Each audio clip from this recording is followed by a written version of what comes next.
Hi friends, இந்த video நம்ம சூப்பரான ஒரு தகவல் பத்தி பார்க்க போறோம். அதாவது கலைஞரின் கனவு இல்லம் இந்த திட்டம் தொடர்பான அரசாணை இப்ப வெளியிட்டிருக்காங்க. அந்த அரசாணையில பாத்தீங்கன்னா யாரெல்லாம் தகுதியானவங்க, யாரெல்லாம் தகுதியற்றவங்க, பேமெண்ட்லாம் எப்படி பண்ணுவாங்க, ஒற்றை முறையில பண்றாங்களா, இல்ல இன்ஸ்டால்மெண்ட்ல வந்து கொடுப்பாங்களா, ஸோ இது போன்ற பல தகவல் வந்து இந்த அரசாணையில வெளியிட்டிருக்காங்க. இந்த அரசாணைக்கான பிடிஎஃப் லிங்க் நான் டிஸ்கிரிப்ஷன்ல கொடுத்துட்றேன். தேவைப்படுறவங்க கிளிக் பண்ணி பார்த்துக்கோங்க. இந்த அரசாணை ஃபுல்லா இங்கிலீஷ்ல வந்து கொடுத்துருக்காங்க. அரசாணை வெளியிட்ட தேதி 15/3/2024, அரசாணை எண் 70.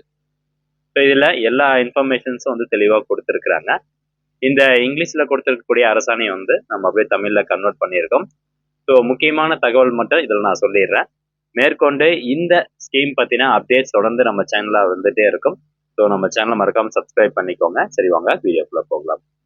முதல்ல இந்த கலைஞரின் கனவு இல்லம் இந்த திட்டத்திற்கான நோக்கம் என்ன அப்படின்னு கேட்டீங்கன்னா, 2030க்குள்ளார குடிசை இல்லா தமிழ்நாடு ஆக்கணும் அப்படிங்கிறது தான் இந்த திட்டத்தினுடைய நோக்கம். ஸோ குடிசையில யாரெல்லாம் வாழ்ந்துட்டு இருக்காங்களோ அவங்க எல்லாருமே தகுதியானவங்க. இந்த திட்டத்துக்கு நீங்க அப்ளை பண்ணி வீடு கட்டிக்கலாம். அதாவது குடிசை வீடை வந்து ஆர்சிசி காங்கிரீட் வீடாக மாற்றுவதற்கான ஒரு திட்டம் தான் இது. ஸோ இந்த நிதியாண்டுல பார்த்தோம்னா 2024 to 25ல 1,00,000 வீடுகள் கட்டி தருவதற்கு இலக்கு நிர்ணயிச்சிருக்காங்க. ஒவ்வொரு வீட்டினுடைய மதிப்பீடும் 3,00,000 ரூபாய். 3,00,000 ரூபாய் வீதம் அந்த வீட்டினுடைய மதிப்பீடு இருக்கும். இப்ப தகுதியானவங்க யாரு அப்படின்னு பார்க்கலாம். தகுதியான பயனாளிகள் குடிசைகளில் வாழ்ந்து கொண்டிருப்பவர்கள் மற்றும் கேவிவிடி மறு சர்வே பட்டியலில் தகுதியானவர்கள். அதாவது கேவிவிடி அப்படின்னா கலைஞரின் வீட்டு வசதி திட்டம். ஸோ இந்த திட்டத்தினுடைய மறு சர்வே பட்டியல்ல யாரெல்லாம் எலிஜிபிள் லிஸ்ட் இருக்கோ அவங்க எல்லாருமே இந்த கலைஞரின் கனவு இல்லம் திட்டத்திற்கு எலிஜிபிள் தான்.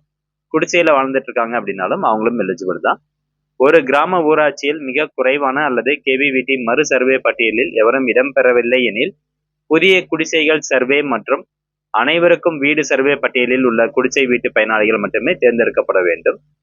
சொந்தமான நிலம் பட்டா உள்ளவர்கள் மட்டுமே அந்த இடத்தில் வீடு கட்ட தகுதியானவர்கள்.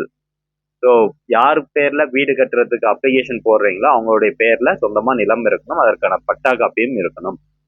புறம்போக்கு நிலத்தில் கட்டப்பட்டுள்ள குடிசைக்கு பதிலாக இத்திட்டத்தில் வீடு கட்ட இயலாது. புறம்போக்கு இடம் ஆட்சேபனை அற்றது என வருவாய்த்துறையால் முறைப்படுத்தப்பட்டிருந்தால் ஏற்றுக்கொள்ளலாம். புறம்போக்கு நிலத்துல நீங்க வீடு கட்டிருக்கீங்க அப்படின்னா அதுக்கு இந்த திட்டத்தின் மூலமா வீடு கட்டி தர மாட்டாங்க. பட் அந்த புறம்போக்கு நிலம் ஆட்சேபனையற்ற நிலம் அப்படின்னு கவர்மெண்ட் சொல்லியிருக்காங்க, கவர்மெண்ட் லிஸ்ட்ல இருக்கு அப்படின்னா ஒன்றும் பிரச்சனை இல்லை, நீங்க இந்த திட்டம் மூலமா வீடு கட்டிக்கலாம். இப்போ நான் எலிஜிபிள் கிரைட்டீரியா, தகுதியற்ற பயனாளிகள் யாரு அப்படின்னு பார்க்கலாம். வாடகை குடிசை வீட்டில் குடியிருப்பவர்கள் தகுதியற்றவர்கள். ஸோ சொந்தமா நிலம் உங்க பேர்ல இருந்ததுன்னா மட்டும்தான் தகுதியானவங்க அப்படின்னு சொல்லியிருக்காங்க. இப்ப சொந்தமா உங்ககிட்ட நிலம் இல்லை, ஆனா வாடகை வீட்டுல இருக்கீங்க அப்படின்னா தகுதி இல்லை அப்படின்னு சொல்லிட்டாங்க. தகுதியற்ற பயனாளிகள் பட்டியலில் அது வந்துருச்சு. வணிக நோக்கத்திற்காக அல்லது விலங்குகளுக்காக பயன்படுத்தப்படும் குடிசைகள் தகுதியற்றவை. அடுத்ததாங்க பாருங்க, குடிசையினுடைய ஒரு பகுதி ஆர்சிசி, அதாவது ஒரு ரூம் மட்டும் காங்கிரீட்ல கட்டியிருக்கீங்க அல்லது ஓடு போட்டிருக்கீங்க, இல்ல ஒரு ஸ்டீல் ஓடு போட்டிருக்கீங்க அப்படின்னாலும் தகுதி இல்லை அப்படின்னு சொல்லிட்டாங்க. சொந்தமா பட்டா இருந்து சொந்தமா ஒரு வீடு இருந்தா உங்க பேர்ல வேற ஒரு வீடு இருக்கு அப்படின்னாலும் அதுவும் தகுதி கிடையாது. அடுத்தபடியா அரசு பணியாளர்கள், அதாவது பகுதி நேர அல்லது தொகுப்பூதிய அல்லது தினக்கூலி பணியாளர்கள் தவிர உள்ளாட்சி பணியாளர்கள், பொது நிறுவன பணியாளர்கள், அரசாங்க உதவி பெறும் நிறுவனங்களில் பணிபுரியும் பணியாளர்கள், வாரியத்தில் பணிபுரியும் பணியாளர்கள் மற்றும் அவர்களது குடும்பத்தினர் குடியிருந்தாலும் தகுதியற்றவர்கள். பயனாளர்களை எப்படி தேர்வு செய்யணும் அப்படிங்கிறத சொல்லியிருக்கிறாங்க. குடிசைகள் விவரம் சர்வே செய்த பட்டியல் tnrd.tn.gov.in மற்றும் tndrdpr.org என்ற இணையதள முகவரியில் பார்த்து கொள்ளலாம். ஸோ இந்த குடிசைகள் எங்கெங்கெல்லாம் இருக்கு அப்படிங்கிற அந்த சர்வே பட்டியல் இந்த வெப்சைட்ல வந்து கொடுத்துருக்குறாங்க. இதுல எப்படி செக் பண்றது அப்படின்னு நெக்ஸ்ட் நம்ம சேனல்ல வீடியோ போடுறோம். அனைத்து வட்டார வளர்ச்சி அலுவலர்கள் அந்தந்த கிராம ஊராட்சியில் பயனாளிகளின் தற்போதைய தகுதியினை அறிந்து உறுதி செய்திட கீழ்கண்ட நபர்களை உறுப்பினராக கொண்ட குழுவினை அமைக்க வேண்டும். ஸோ யாரெல்லாம் வந்து பயனாளிகள் வந்து தேர்வு செய்யலாம் அப்படின்னு பாருங்க. ஒரு டீம் அமைக்கிறாங்க. அதுல ஊராட்சி மன்ற தலைவர் இருக்கணும், உதவி பொறியாளர் அல்லது ஒன்றிய பொறியாளர், மண்டல துணை வட்டார வளர்ச்சி அலுவலர் மற்றும் ஒன்றிய மேற்பார்வையாளர், கிராம ஊராட்சி வார்டு மெம்பர். ஸோ இவங்கெல்லாம் கலந்தோசித்து அந்த ஊர்ல எங்கெங்கெல்லாம் குடிசை வீடு இருக்கு அவங்களுக்கு வந்து கொடுக்கலாமா இல்லையா அப்படிங்கிறத டிசைட் பண்றது இந்த டீம் தான் டிசைட் பண்றாங்க. வீட்டின் கட்டமைப்பு எப்படி இருக்கணும் அப்படின்னு பாத்தீங்கன்னா குறைந்தது 360 சதுரடி பிளிந்த் ஏரியா வந்து இருக்கணும் அப்படின்னு சொல்லியிருக்கிறாங்க.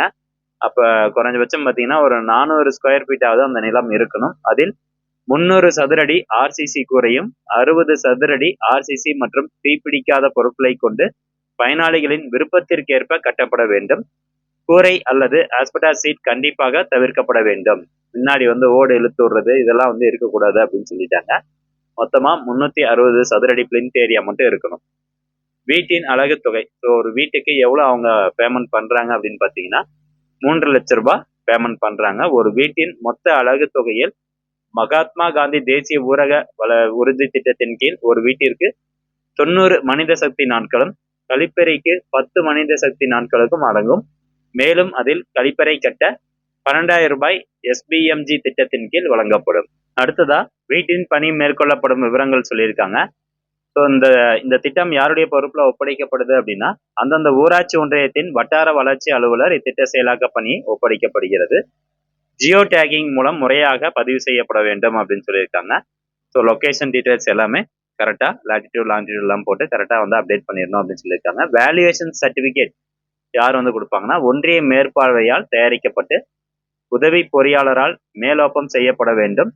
உதவி செயற்பொறியாளரால் வீட்டின் கட்டுமான தரம் கண்காணிக்கப்பட வேண்டும் அப்படின்னு சொல்லியிருக்காங்க. Basement, roof light, completion certificate இது எல்லாமே அவங்க தான் தயாரிக்கணும். கட்டுமான பொருட்களுக்கான சிமெண்ட் மற்றும் கம்பித்துறை மூலம் வழங்கப்படும். பயனாளிகளுக்கு தொகை சிங்கிள் நோடல் அக்கௌண்ட் வழியாக வழங்கப்படும் அப்படின்னு சொல்லுவாங்க. ஒற்றை முறை கணக்கு வழியாக வழங்கப்படுது. ஸோ ஒன் டைம் பேமெண்ட்ல உங்களுக்கு கொடுத்துருவாங்க. ஸோ ஃப்ரெண்ட்ஸ் இது போன்ற பல தகவல் பார்த்தீங்கன்னா இந்த அரசாணையில சொல்லியிருக்கிறாங்க. மேலும் அந்த பட்டியல் சொல்லியிருந்தோம் பார்த்தீங்களா, குடிசை வீட்டு பட்டியல். ஸோ ஏற்கனவே பட்டியல் தயாரிச்சிருக்காங்க. டிஎன்ஆர்பிடி வெப்சைட்ல அவைலபிளா இருக்குது. அந்த வெப்சைட்ல போயிட்டு அந்த பட்டியலில் உங்களுடைய பெயர் இருக்கா அப்படிங்கிறத எப்படி செக் பண்ணி பார்க்கறது. ஸோ இது போன்ற பல தகவல் எல்லாமே தொடர்ந்து நம்ம சேனல் அப்டேட்டாக கொடுத்துட்டு இருக்கோம். இந்த அரசாணைக்கான பிடிஎஃப் லிங்க் டிஸ்கிரிப்ஷன்ல இருக்கு. தேவைப்படுறவங்க ஃபுல் டீடைல்ஸ் வேணும் அப்படின்னா இதை கிளிக் பண்ணி டவுன்லோட் பண்ணி நீங்க ஃபுல்லா படிச்சு பார்த்து தெரிஞ்சுக்கலாம். இந்த தகவல் முடிஞ்சவங்க நிறைய பேர் கொண்டு போய் சேருங்க. மீண்டும் அடுத்த ஒரு நல்ல பதிவில் சந்திக்கலாம். நன்றி, வணக்கம்.